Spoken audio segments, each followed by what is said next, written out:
Hi,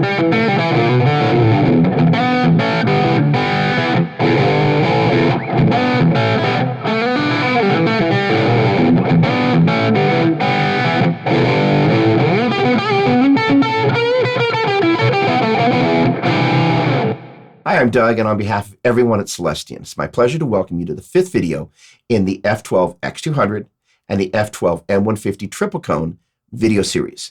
This time around, we're building a range of modeling-driven rigs around the REVV D20s you're seeing behind me, incorporating modelers like my HX Stomp, my X3, as well as the embedded Two-Notes Torpedo technology in the D20s themselves. I'm going to be using a range of instruments as varied as my Fender Broadcaster reissue,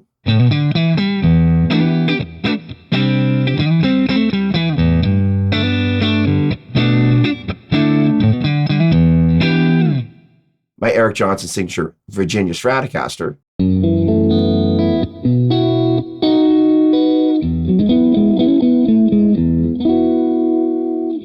the piezo in my PRS,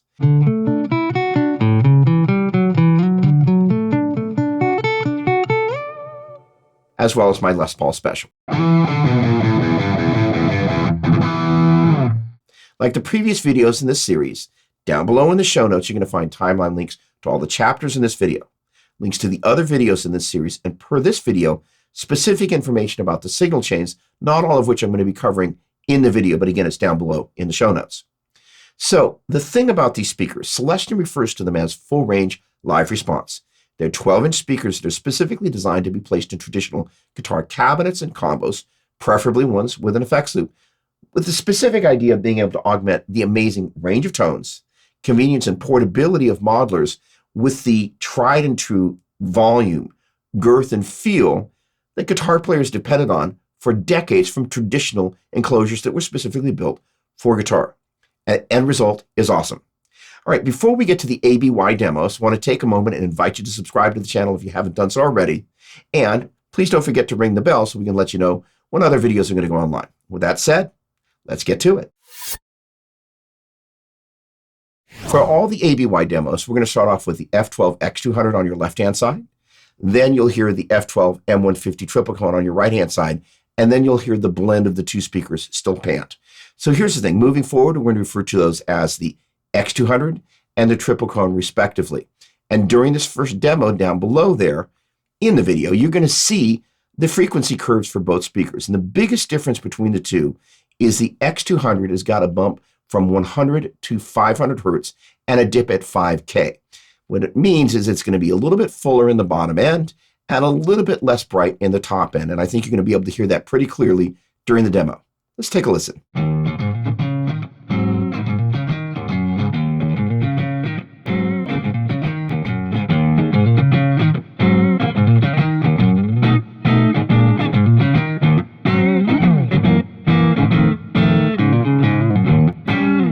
So this next demo is going to utilize my Gretsch with the same signal chain, this time pulling up an AC30 model with some modulated delay and just a little bit of verb for basically dual mono. Now here's the thing, looking at the chart down below, you probably notice like, wait a second, what's up with the dip at 12K on the triple cone? The vast majority of the guitar information happens below there. And generally speaking, once the drums start banging away, chances are, unless you got dog ears, you're not going to be hearing that stuff up in that register anyway. All right, so the thing about this next demo, I love the way these two speakers blend. Now, here's the thing. You could easily EQ them to get them virtually identical because they're not that disparate. But the difference, especially with a dual mono setup, allows you to kind of get this really cool blend between the two speakers. Let's take a listen.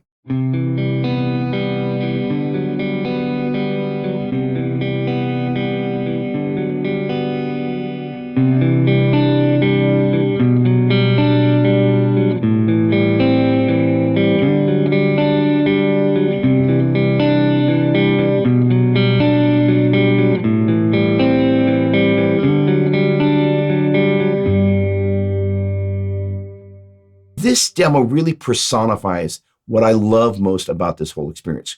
Quite often when you hear an IR, it's been EQ'd in such a way that a lot of the resonance that you would get out of a 412 cabinet in a live situation, that rumble that kind of pushes the drummer and the bass player kind of back into their respective corner, that's quite often been shaved out of the IR, so it sits in the right place in the mix. Totally get that. But this is a live setup. I want to push the drummer and the bass player back into their corners because we're guitar players. It's kind of what we do. And if you listen to both speakers, and especially when they kind of come up in dual mono, you kind of go, there's that resonant rumble that we so love about the live guitar through a 412 cabinet experience. And these speakers do a great job of bringing that to life. Let's check it out.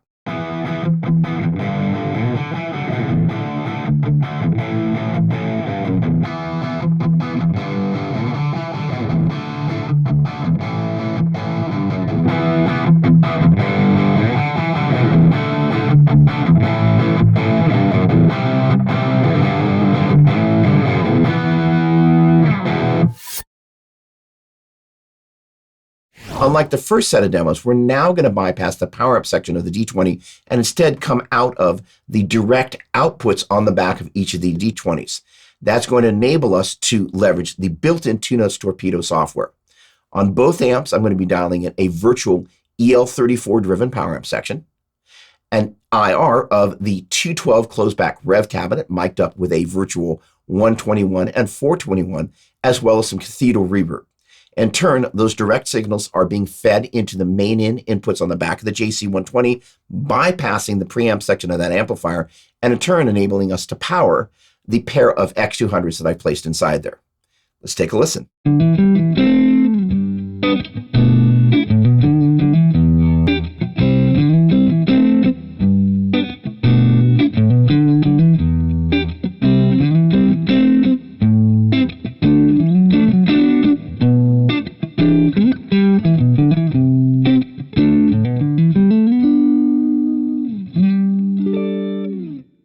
As much as I love the blend of the X200 and the triple cone, by using a pair of the same speakers, again, in this case, the X200s, I can manipulate the stereo field in some different ways. In this instance, I'm going to swap out the virtual power amp in just that one D20 from an EL34 to an EL84. And in this particular way, the envelope of the stereo field, if you will, is going to open and close a little bit differently because of the two different virtual power amp sections I'm using. Let's check it out.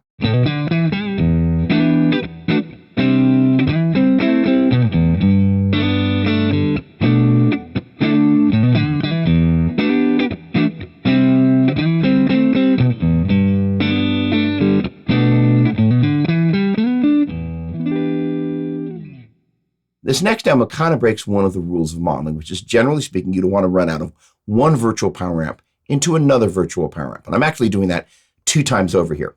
Coming out of the guitar into the Lamb overdrive pedal from Jet Pedals, and in turn that's going into my HX Stomp, where I'm running 2 full, that is a preamp and power amp, AC30 models panned left and right. In turn, I'm using a dual delay, dotted eighth on one side, quartered on another, and I'm running the Revelation stereo reverb from Jet Pedals in the loop there, going out into the D20s, where I am using the virtual EL34 power amp section. So I'm running EL84s, at least virtually, from the AC30 models into EL34, virtually from the Two-Notes Torpedo embedded software. You're generally not supposed to do that, but I really like the way that sounded. Hopefully you will as well. Now there's one other thing. Somebody out there is going, well, wait a second, aren't you also running that into the JC120? Absolutely. So that in theory adds a third layer of power amp section, but because it's a solid state power amp, it's really clean, and that's why it works so well with these speakers. Let's check it out.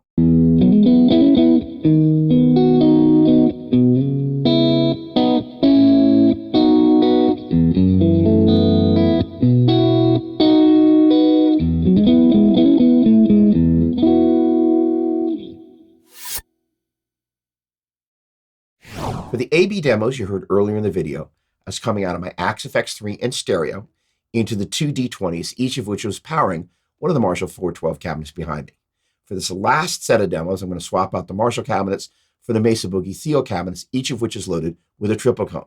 And first up, we're going to hear the piezo in my PRS. And I absolutely loved this sound.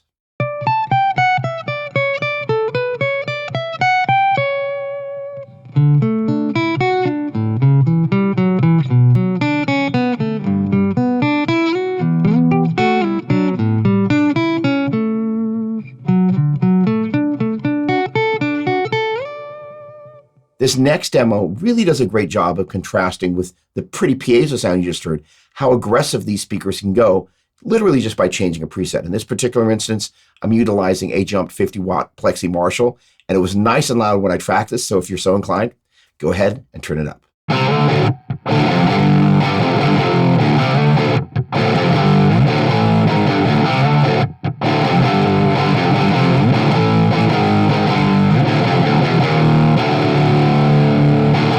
This last one really does a great job of demonstrating what the whole point of these speakers is all about. I started off with the preset you heard a moment ago, kind of smoothed the edges, added some delay and reverb to kind of end up with something that's in the Jeff Beck flavor of things. And it was incredibly easy to take what I was doing there and have it reflected back there.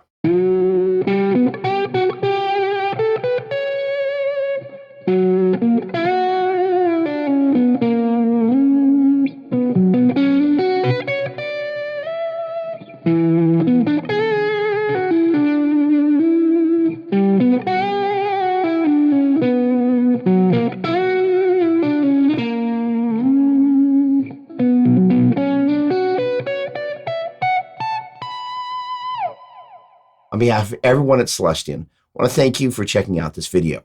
For more information about the F12-X200 and the F12M-150 triple cone, please visit Celestion.com. And again, you can check out the other videos in the series by following the links down in the show notes. And last but not least, if by chance you haven't already subscribed to the channel, would again like to invite you to do so, and please ring the bell so we can let you know when the next videos are going to go online. With that said, thanks again for watching. Cheers.